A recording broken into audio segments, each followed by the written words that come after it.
Esta charla que intitulé ¿Cómo definir un museo amazónico? El caso de los museos de Iquitos en Perú, tiene como punto de partida mi interés desde hace varios años por investigar la manera en que se representa, se proyecta, se construye lo amazónico en un país como Perú, cuyo centro de gravedad y imaginario nacional le da la espalda a la selva amazónica o que recién ha empezado a hacerle caso en los últimos años.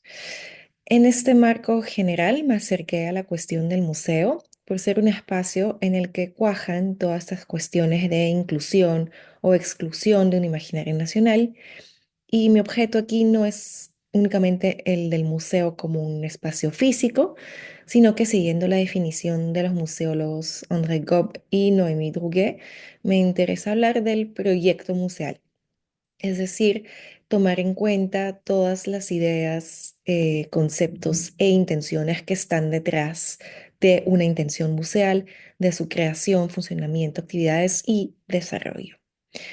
Esto es lo que permite incluir a mi reflexión la inexistencia del Museo Nacional en la Amazonía, que hasta la fecha solo existe en tanto que proyecto. Desde por lo menos mediados del siglo XX, con una regularidad esporádica y de manera acelerada en los últimos años desde que existe un Ministerio de Cultura, el Estado peruano promete el establecimiento de un museo amazónico que sea nacional. Esta promesa ha despertado anhelos diversos, en particular entre agentes culturales e intelectuales y la sociedad civil, la principal ciudad amazónica del país, Iquitos. Aunque este museo no exista, los debates que ha suscitado permiten dar cuenta de la variedad de significados que se le puede atribuir a la noción de museo amazónico. En la ausencia y también espera de un gran museo nacional en la Amazonía, otros proyectos museales se han elaborado en Iquitos, cada uno planteando su visión de lo que vendría a ser un museo de lo amazónico. En esta ponencia, tras recordar la presencia reducida de un patrimonio amazónico en los museos más importantes del país, así como el fracaso del Museo Amazónico Nacional, se hará un recorrido por los museos de la ciudad de Iquitos que intentan, muy a menudo desde la precariedad, musealizar aspectos de la realidad amazónica. Algo muy evidente para quienes conocen el Perú es la hipercentralización de Lima, que concentra la inmensa mayoría de instituciones culturales, así como de centros de formación en gestión cultural, historia del arte, etc. Por lo tanto, los resultados publicados por el Ministerio de Cultura en el 2023, que dan cuenta de la localización de los distintos espacios museales en el país, muestran un desequilibrio entre la región de Lima y las demás. Los 5 departamentos que forman parte de la Amazonía peruana, Amazonas, Loreto, San Martín, Cayali y Madre de Dios, suman menos de 20 museos juntos, a diferencia de Lima, que cuenta con unos 107 museos o instituciones museales. Si bien la región amazónica es la menos poblada, estas simples cifras dejan muy claro el desequilibrio, cuán descomunal es el desequilibrio en materia museal entre Lima y la Amazonía.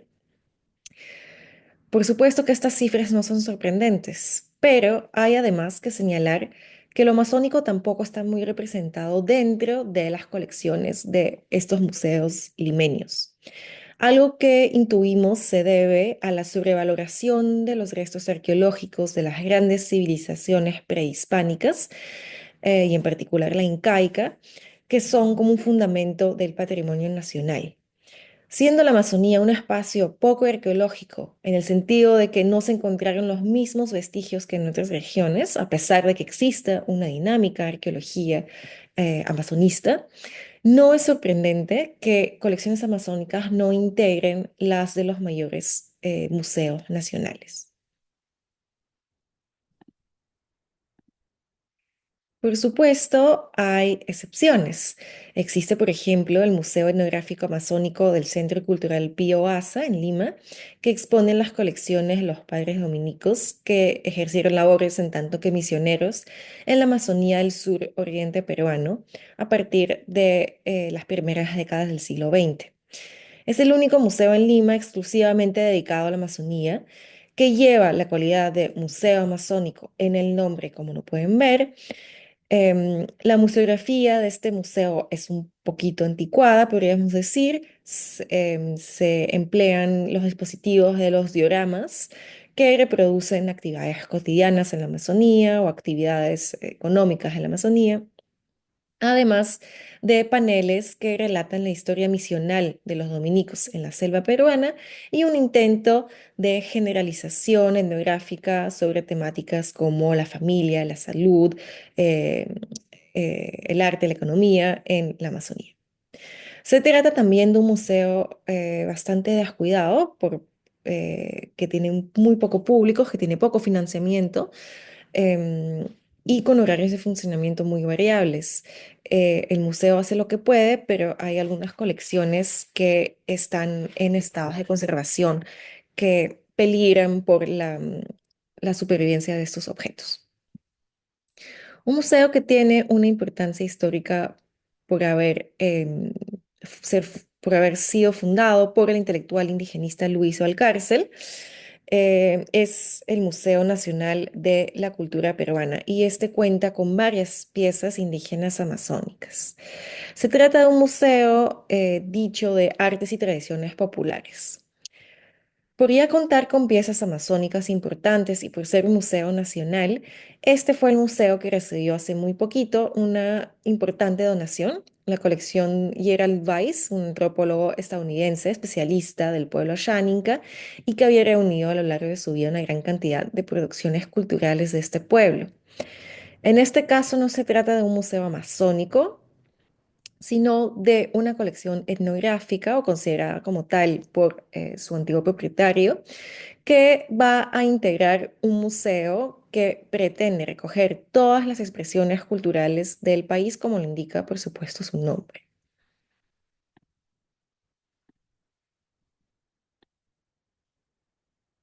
Fuera de estos dos museos que muestran claramente una asociación del patrimonio amazónico con todo lo que sea etnográfico, o en todo caso una tendencia a musealizarlo como tal, tenemos que mencionar también el Museo de Historia Natural de la Universidad San Marcos de Lima, que cuenta con elementos de taxidermia representativa de la fauna amazónica, así como esqueletos y fósiles de especímenes amazónicos antiguos, entre otros elementos. Vale recalcar el lugar estelar que de algún modo se le da a la Amazonía por la presencia de dos estatuas de Amazonas en su entrada que pueden ver aquí. Si bien son representaciones bastante clásicas de dos figuras mitológicas, estas fueron realizadas por el artista peruano Cérvulo Gutiérrez en 1943 para la importante exposición amazónica de Lima. Con lo cual, de algún modo, el Museo de Historia Natural no considera la amazónica como un detalle o una colección más dentro de su acervo, sino como algo que quizás sea central o que en todo caso le da la bienvenida al público. Algunos museos de arte de la capital cuentan dentro de sus colecciones a artistas amazónicos, pero se tratan de excepciones, con lo cual podemos terminar este tour de los museos de Lima, concluyendo una presencia bastante limitada de lo amazónico dentro de espacios que pretenden representar un patrimonio nacional, así como una asociación no muy sorpresiva de lo amazónico con la historia natural o la etnografía, que son dos disciplinas que tradicionalmente siempre se han interesado por la Amazonía y que se han construido mucho en base a ella en Perú.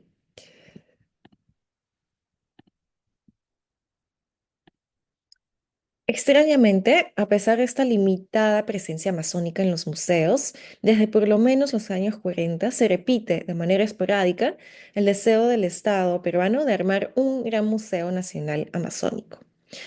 Hasta donde yo he podido averiguar, la primera vez que se plantea la necesidad de que se haga dicho museo es para darle una estructura perenne a la Exposición Amazónica de Lima de 1943, a la que acabo de mencionar hablando de las estatuas. La exposición amazónica es una que fue muy semejante al modelo de las exposiciones coloniales que tenían lugar en Europa en esas décadas. Intentaba convencer al público de Lima, mediante varios pabellones, que los lejanos territorios amazónicos formaban parte del espacio nacional y debían considerarse como tal.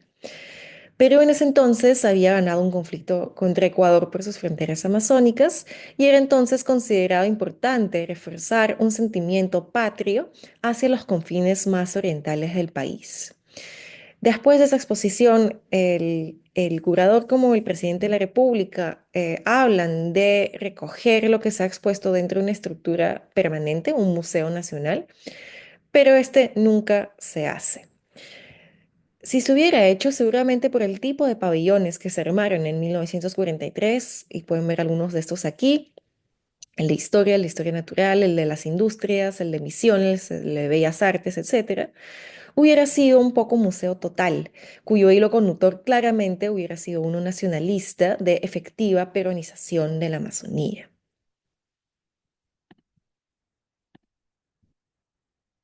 La segunda vez que se plantea la idea de un Museo Nacional Amazónico es en ocasión de la presentación de una colección privada, la colección Raúl de los Ríos.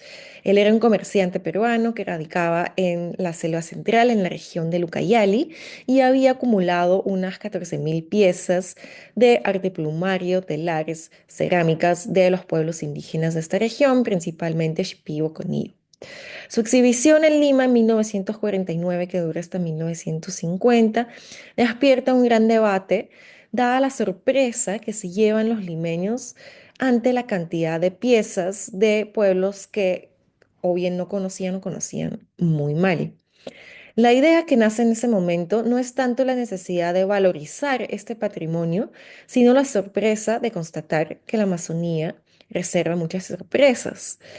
El museo vendría entonces a ser, el museo que se plantea hacer, vendría a ser un espacio de investigación que permita explorar más el espacio amazónico y no tanto un museo de conservación de estos objetos.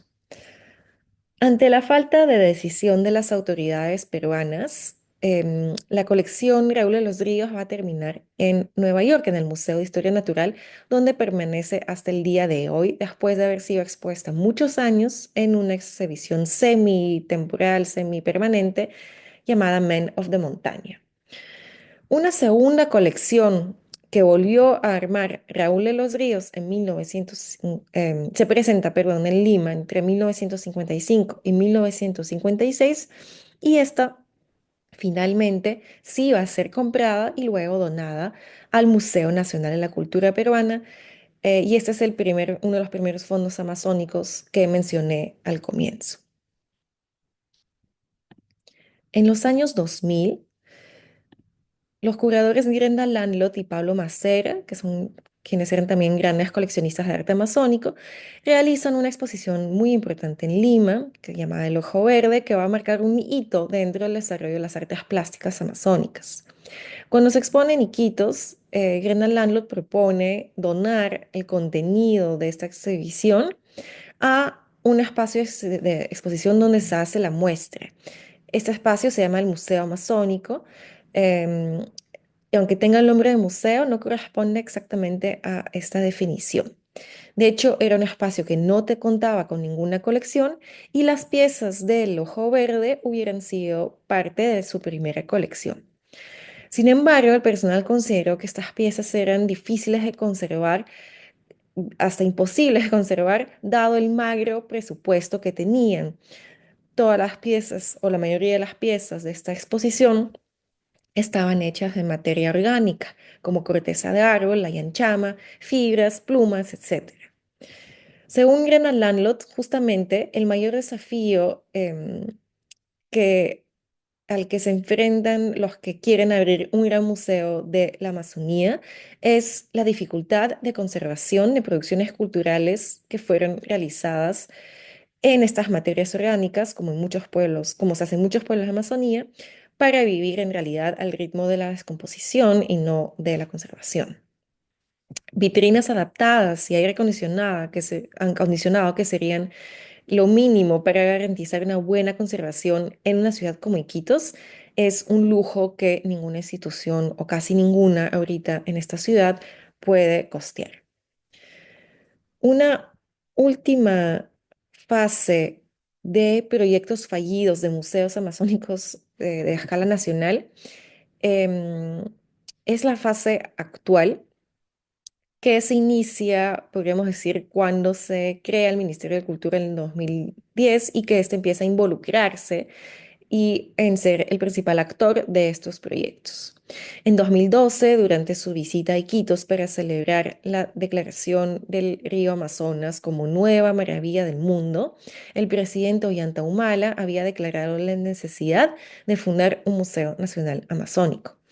Desde esa fecha hasta el 2021, que corresponde a el año del bicentenario de la independencia peruana, año en el cual se proyectaba armar varios museos, dentro de estos un museo amazónico, no se trata tanto de,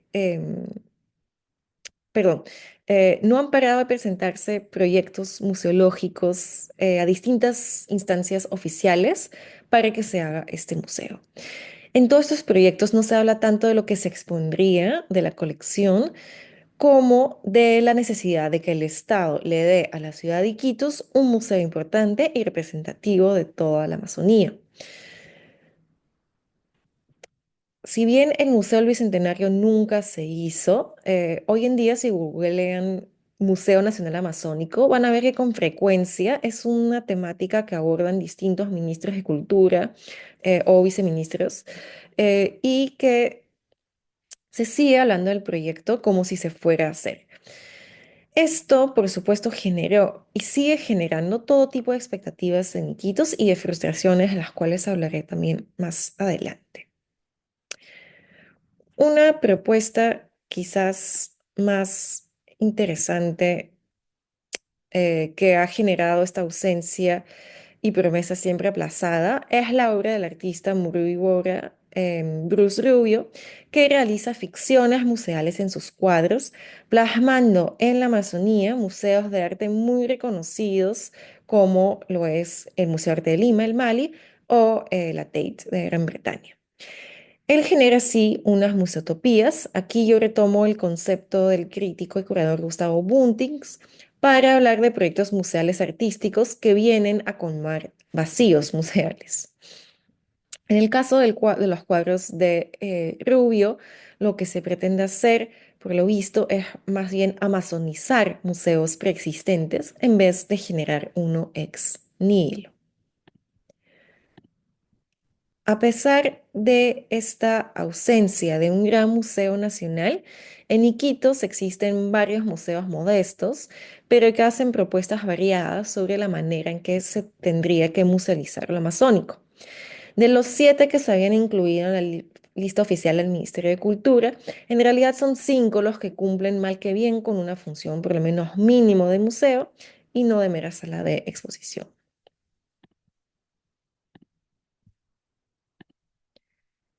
Em, Si la fecha de fundación del barco Museo de la Marina Aérea es muy insegura, se piensa que data de 1984. Si fuese el caso, sería entonces el museo más antiguo de Iquitos todavía funcionando. Se trata de em, el, el BAP América, perdón, se trata de una cañonera de construcción británica que fue utilizada en la guerra fronteriza contra Colombia durante la Batalla de la Pedrera de 1911. El rol de la Marina en una zona de frontera, como lo es la Amazonía nororiental del Perú, es por supuesto preponderante y no es casualidad si esta va a ser la temática central de este barco museo. Se ha declarado como aniversario de la fundación de Iquitos la fecha que corresponde a la llegada de los primeros vapores de la Marina en 1864.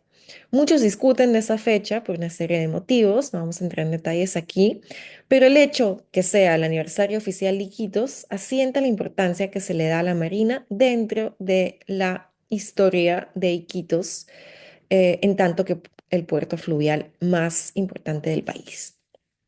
Si bien el BAP América no figura en la lista de museos oficiales, perdón, si bien el BAP América figura en la lista de los museos oficiales de Iquitos, este se encuentra en la base naval Clavero y solo es posible visitarlo con un permiso especial y siendo acompañada por un marino.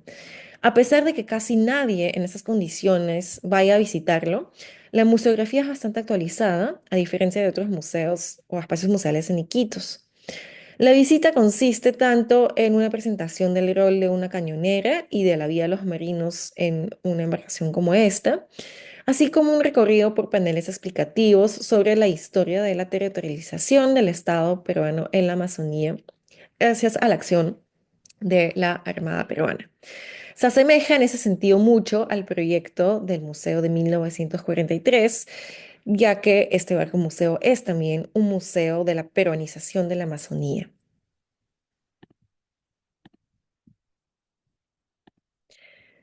El Museo Amazónico de Iquitos no tiene que confundirse con el proyecto nunca acabado del Museo Amazónico Nacional.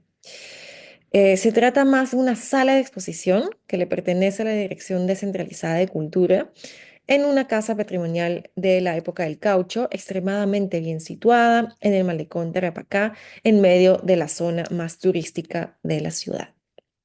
Si googlean su nombre, también van a ver resultados muy confusos.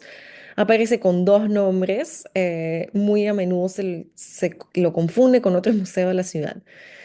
Pero hay muchos actores culturales. Este sería el sitio ideal para el Museo Nacional de la Amazonía. De hecho, ahí fue que se quería donar la colección de Grenda Landlot de la exhibición El Ojo Verde. Este espacio no cuenta realmente con una colección, pero alberga una exposición permanente sobre la época del caucho con un énfasis en el Putumayo, es decir, la zona donde los extractores del caucho indígenas sufrieron las peores atrocidades y donde se implementó una lógica de exterminación que resultó en la muerte de unas 40.000 víctimas, Huitoto, Bora, Ocaína, entre otros. La exposición cuenta con paneles explicativos para construir un relato histórico sobre la época del caucho y cuenta además con estatuas realizadas por Felipe Lettersen, cada una de estas estatuas representando supuestamente a uno de los pueblos de la Amazonía peruana. Estas no se ven acompañadas por ninguna explicación etnográfica, es simplemente una representación visual en 3D. Por otro lado, el espacio cuenta con salas de exposiciones temporales, pero que no cuenta con un programa curatorial. En el 2011, Santiago Rivas Panduro, un arqueólogo y un actor muy importante de los proyectos para hacer un gran museo nacional en la Amazonía, había publicado una tribuna en un diario regional hablando de la necesidad de este gran museo nacional, diciendo que los pocos museos que existían en Iquitos en ese momento calificaban de tunchis, es decir, almas en pena, según las mitologías amazónicas. Dentro de esta lista de museos que todavía existe, el único que mencionaba es este, el Museo Amazónico.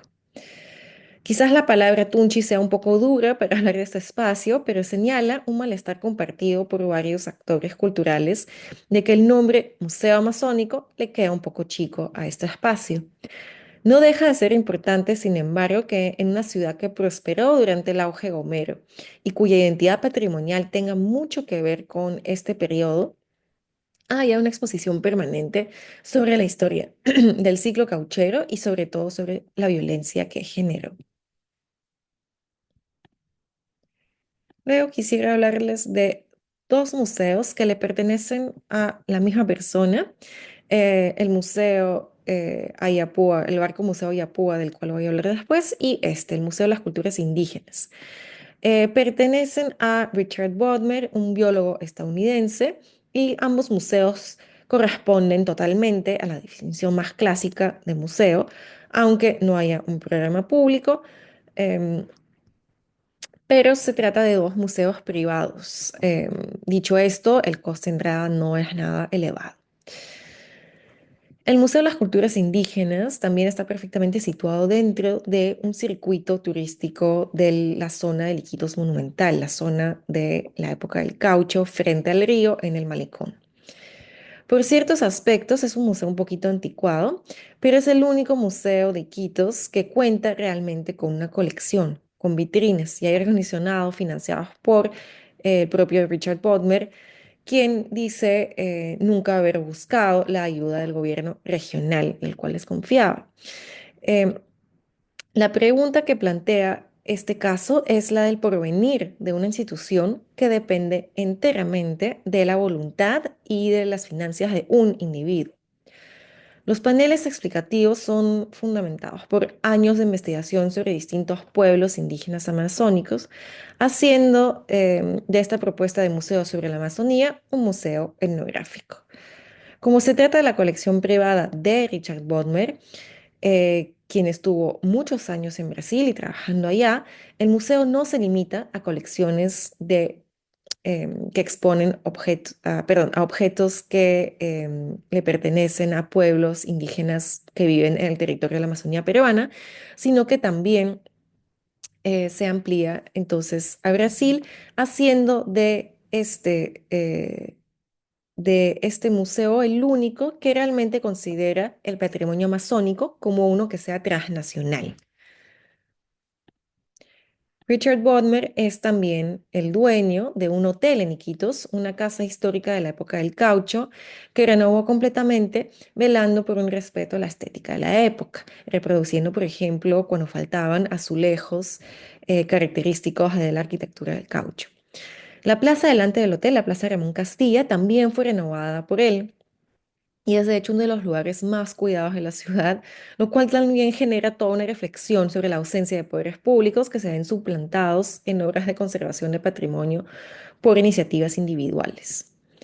Frente a este hotel y entonces a la Plaza Ramón Castilla se encuentra el segundo museo de Richard Bodmer, el Barco Museo Ayapúa. Estamos ante un caso totalmente opuesto al que vimos con el buque de la Armada peruana. Es también un barco museo, pero que habla de cómo la navegación a vapor modificaron los intercambios comerciales entre Iquitos y el resto del mundo, sobre todo cuando coincidió con el periodo de mayor bonanza económica para la región, la época del caucho, que podemos situar entre finales de las décadas de 1860 y 1914. El Ayapúa fue construido en 1906 en Alemania, pero una empresa cauchera basada en Manaus. Vemos aquí de nuevo el vínculo que tiene Richard Bonmer con Brasil. Es una historia que a su vez resuena con el hotel que él tiene, llamado la Casa Morey, que era la principal casa naviera del boom gauchero. Se trata, en el caso del Barco Museo, de un museo de historia de la ciudad.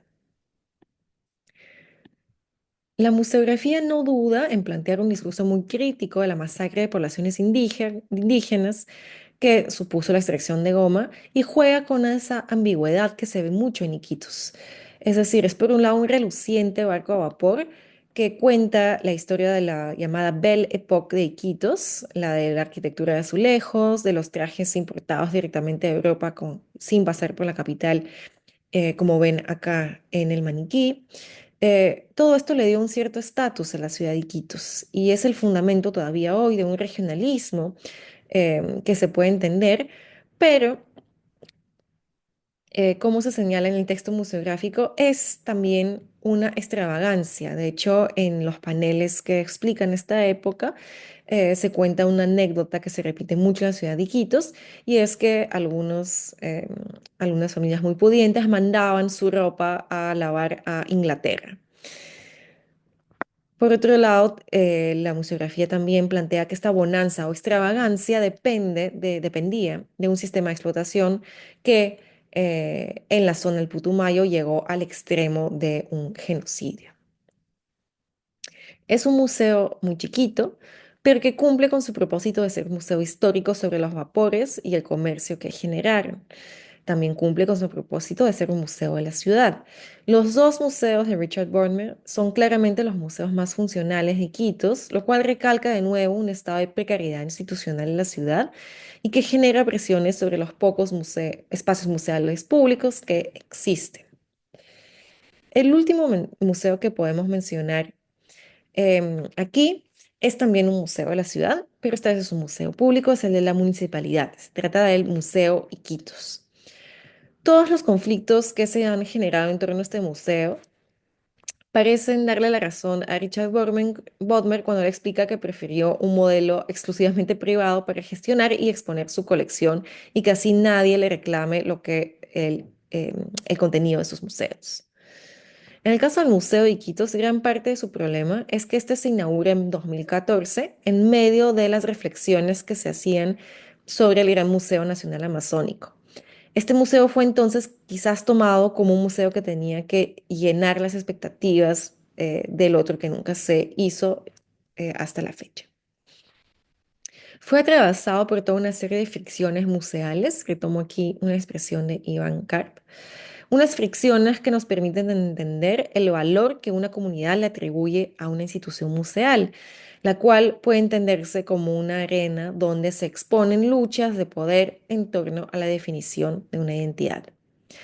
Si bien toda inauguración de museo que plantee temas identitarios puede generar tensiones, al ser la Amazonía un territorio particularmente precario a nivel institucional, los pocos espacios que existen son un campo de batalla donde las exclusiones se vuelven fuentes de tensiones que poco tienen que ver con el museo en sí.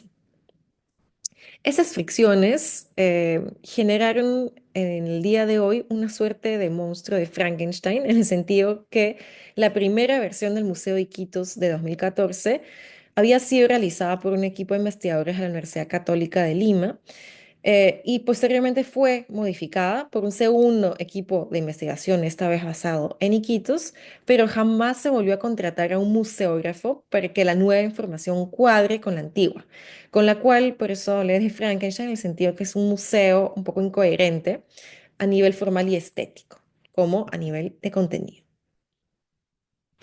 Toda la frustración acumulada por el museo no realizado, yo creo que se cristalizó en este museo de la ciudad. Además, porque reprodujo una tensión histórica entre expertos que vienen de Lima versus la Amazonía, considerada como una zona periférica, y además reveló esta gestión, no tanto la exclusión de actores locales, que de por sí pudo ser un problema efectivamente, sino que reveló sobre todo la centralidad del país y la falta de formaciones profesionalizantes en la región amazónica para temas de gestión cultural y de curaduría. Por otro lado, el Museo de Iquitos no consiguió colmar el vacío que había generado el proyecto fallido del Museo Nacional. Una de estas frustraciones que generó el Museo de Iquitos es que este se encontrara fuera de la zona turística. No está como los otros museos que mencioné dentro de la zona del Iquitos monumental, del Iquitos de la época del caucho. Esto se debe a que se reutilizó un local que servía anteriormente para la biblioteca municipal. Es decir, que aquí se operó una museología táctica para retomar un concepto de Gustavo Buntis y aprovechar lo que preexistía en vez de construir algo ex nihilo. Lo curioso es que antes de ser biblioteca, este local ya había sido un museo. Había sido el Museo Ecológico Municipal, que funcionó entre el 99 y el 2002, pero del cual la inmensa mayoría de las personas que se interesan por estos temas en Iquitos, la inmensa mayoría de las personas no conocían la existencia de este museo. Esto plantea la cuestión de una memoria museal que desaparece en Iquitos. Quisiera dar un ejemplo concreto de cómo esta frustración de la inexistencia de un museo, de un gran museo nacional amazónico, em, la desconsideración por los museos existentes por los pocos museos que pueden calificarse como tal, pienso en los dos museos de Richard Bodmer, em, las tensiones históricas entre la capital y la Amazonía terminaron entonces de cuajar en una pugna en cuanto al contenido del Museo Iquitos. Apenas se inaugura, se organiza una campaña en contra de su museografía y sobre todo de los textos, donde efectivamente había algunos errores factuales, pero que en otros casos ya eran divergencias de posicionamiento político en cuanto a ciertos eventos históricos y en ese caso se reclamaban cambios mucho más profundos que simplemente correcciones ortográficas. El descontento fue tal que la alcaldesa se vio obligada a contratar un equipo local que entregó un informe con propuestas de cambio para el Museo Iquitos. Algunos de estos fueron introducidos en la museografía, pero sin velar, como decía antes, por una unidad global. En el ejemplo que les proyecto aquí, vemos cómo el trabajo de los investigadores iquiteños iba en contra de lo que se había planteado por el primer equipo de la Universidad Católica. Martín Mirate es un historiador de Iquitos que es especialista de la llamada Revolución de Cervantes de 1921. Él discrepaba con la visión del texto producido por el equipo de la Universidad Católica de Lima, que la incluía esta revolución dentro de una historia más amplia de movimientos federalistas en la región. Si bien Reate integró esta información al ser parte del segundo equipo contratado, él nunca fue consultado en cuanto a la impresión de un nuevo cartel y de una nueva infografía para añadir estas precisiones o corregir el panel inicial. Lo que ocurre es que hoy vemos dos paneles coexistir que corresponden a dos corrientes historiográficas en cuanto a la calificación de la Revolución de Cervantes, y entonces coexisten contradiciéndose entre sí. El panel verde, que de hecho aquí pueden ver la gráfica de la mayoría de los paneles que corresponde al trabajo gráfico de la Universidad Católica. El panel verde la califica de revolución federalista, mientras que el segundo panel, que fue esta vez impreso en Iquitos en base a los estudios de los investigadores locales, entonces con otra línea gráfica, afirma lo contrario. Así pues, el Museo Iquitos es una apuesta por llenar en parte y desde su propia precariedad el relativo vacío museal amazónico. Sus carencias son numerosas, pero no dejan de ser una pista para entender que una de las razones de este vacío museal es quizás la falta de una auténtica colaboración entre el conjunto de actores que sueñan con un museo para la Amazonía, tanto a nivel regional como nacional. Otro ejemplo que estoy proyectando aquí que indica un poco las tensiones en torno a este museo son los paneles que evocan el periodo de la época del caucho. En la museografía inicial figuraba un panel que hablaba, que se focalizaba en las atrocidades de la época del caucho, con un rótulo que hablaba de la época sangrienta del caucho y que mencionaba a varias familias iquiteñas que fueron relacionadas con este negocio. Es decir, que se nombraban apellidos que siguen siendo apellidos importantes de la ciudad de Iquitos. En el segundo panel, que reemplazó al primer panel y que fue realizado en base al estudio de los investigadores locales, muchos de estos apellidos habían desaparecido para focalizarse únicamente en quienes eran considerados como los varones del caucho más importantes.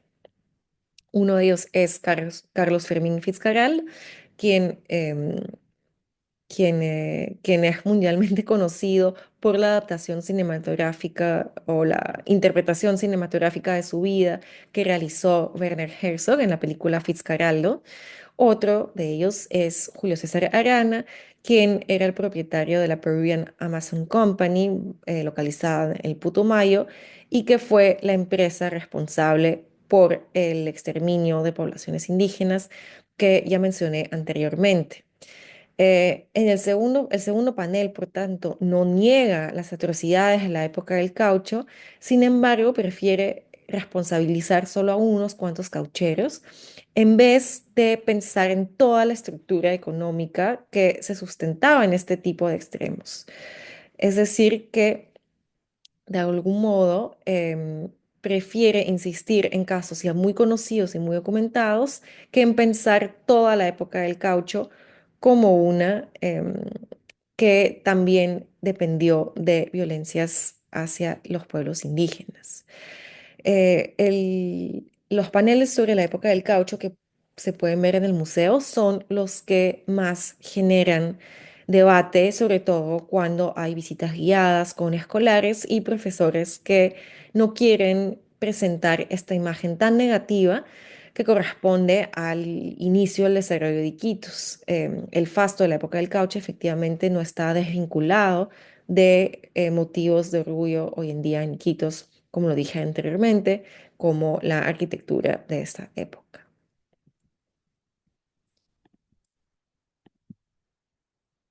Ay, perdón, aquí estaba el slide de la época del caucho. Pensé que no estaba en el PowerPoint, pero aquí pueden ver las dos versiones. La versión en verde fue la que reemplazó la que ven de marrón del otro lado y que corresponde a la primera línea museográfica. También pueden constatar que en el museo también hay estatuas supuestamente representativas de distintos pueblos indígenas.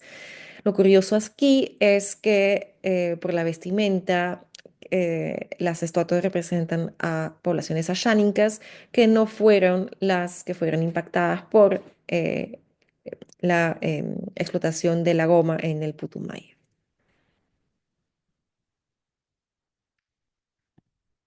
Para terminar y ampliar un poquito la reflexión o abrirla a otras temáticas, además de las museotopías pictóricas de Bruce Rubio que evoqué al inicio, que amazonizaba a museos preexistentes, también quisiera pensar en ciertos lugares emblemáticos y quitos que quizás cumplen mejor con algunas funciones museales que instituciones de las que ya hablé, siendo Iquitos una ciudad conocida por sus actividades nocturnas que atrae a todo un turismo en base a la fiesta, a las discotecas y la música.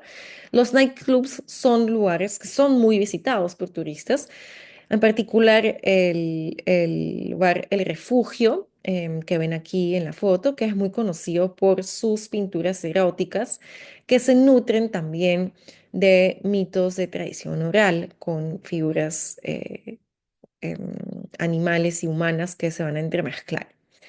En una ciudad, como decía, de gran precariedad, en cuanto a museos, pero también en cuanto a enseñanza del arte. Este tipo de lugares ha sido fuente de inspiración para varios pintores de la ciudad y también un lugar de aprendizaje. De hecho, quien fue contratado por el refugio para pintar la mayoría de las pinturas de sus paredes, José Ayuco, integró luego exposiciones de arte en el circuito más oficial de galerías y centros culturales de Lima, gracias a la acción de agentes culturales amazónicos basados allá. El refugio no es, sin embargo, percibido como un patrimonio por preservar, a pesar de que haya marcado el arte amazónico peruano en los últimos años. Em, el refugio está conocido como la Capilla Sixtina de Ashuk, el pintor, pero cada vez más esta Capilla Sixtina se ve cubierta por gigantografías de fotos de mujeres muy poco vestidas, imágenes que son mucho menos costosas, supongo, que de contratar a un nuevo pintor o restaurar las pinturas ya preexistentes de Ashuk. Yo creo que incluir este tipo de espacios a una reflexión sobre los espacios museales en Iquitos permite pensar en parámetros locales de display, de exposición, lo cual a su vez puede plantear la función que deban cumplir los museos amazónicos. Si repasamos los museos que hemos visto, finalmente hemos visto museos de ciudad, un museo que tiene una exposición permanente sobre el caucho, barco museos que también son innovadores en la medida en que conectan la ciudad con el río, que recuerdan que gran parte de lo que es Iquitos hoy en día viene de su relación con el río, de su fluvialidad. Entonces, son ejemplos de museos quizás menos tradicionales que creo que podemos tomar en cuenta como propuestas innovativas, interesantes. Y, y me perdí. Y museos, perdón, etnográficos como lo es el Museo de las Culturas Indígenas. Me parece entonces que integrando espacios que salen de la definición limitada de lo que es un museo, lo que debería ser un museo, también podemos ampliar nuestra visión de lo que es un patrimonio amazónico. Y cierro con esto recordándoles que además, cuando visitarán Iquitos, se darán cuenta que la noción de preservar un patrimonio amazónico también se hace desde la calle, dado el estado lamentable en el que se encuentran algunas casas de la época del caucho que cuentan con azulejos que están siendo destruidos, que casas que no han sido protegidas de incendios y que están por desmoronarse. También hay que pensar toda la ciudad como un espacio que guarda una memoria de una cierta época, una cierta estética y arquitectura, y que también de algún modo sufre de esta precariedad institucional. Y con esto termino. Muchas gracias por su escucha.